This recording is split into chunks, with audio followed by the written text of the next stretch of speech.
Sa position est connue depuis le lendemain des sanctions de la CEDEAO contre l'État malien. Près d'une semaine après, Bassolma Bazié va plus loin. Il est leader d'une entité dénommée Initiative de soutien au peuple malien. Pour la cause malienne, elle regroupe des personnalités de bonne moralité, œuvrant dans divers domaines.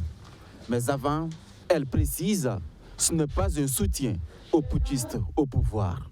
Ce n'est pas un soutien à la jeune, dans la mesure où la jeune, pour nous, n'est pas notre interlocutrice. Vous avez vu, dans les éléments déclinés, que nous envisageons contribuer, nous investir pour amener la société civile malienne à parler de la même voix. Ce n'est certes pas la junte au pouvoir qui est soutenue formellement, mais ses points de vue sont défendus par Bassolma Bazié et ses camarades.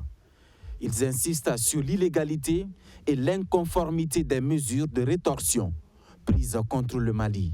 Partant à l'article 4, il est clairement dit que la Banque centrale ne peut pas recevoir des injonctions d'autorité ou de gouvernement. Or, pour pouvoir geler les fonds à ce niveau, c'est que, visiblement, il doit y avoir eu des injonctions. Le deuxième élément, vous savez très bien qu'au niveau de la CEDEAO, son protocole sur la démocratie, si on l'analyse également, les différentes sanctions prises n'y figurent pas. Parce que les sanctions qui y figurent, il est clairement dit que si un pays membre de la CEDEAO venait à commettre des actes qui ne sont pas acceptés par la communauté, on peut suspendre le pays des instances. Ça, c'est la sanction même l'extrême, suspendre le pays des instances. La deuxième sanction qui peut survenir, c'est éviter de soutenir des candidatures du pays fautif entre griffes à des postes électifs au niveau international.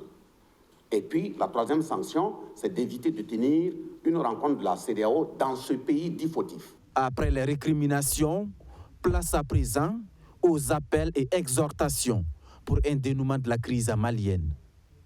Elle invite solennellement et respectueusement les chefs d'État et de gouvernement de la CEDEAO et de l'UEMOA à lever les sanctions qui ont un impact direct sur le peuple malien et ceux de la sous-région. L'ISPM exhorte la CEDEAO et l'UEMOA et les autorités de la transition à privilégier la voie du dialogue pour un retour à l'ordre constitutionnel normal dans ce pays frère. Et au titre des actions à mener dans le cadre de cette initiative, il est prévu des séances de plaidoyer auprès des personnalités d'ici et d'ailleurs. Une rencontre avec le président du Faso n'est pas exclue, selon ces défenseurs de la cause malienne. L'initiative de soutien au peuple malien est ainsi lancée et ses membres fondateurs n'attendent que des adhésions afin de prendre leur envol.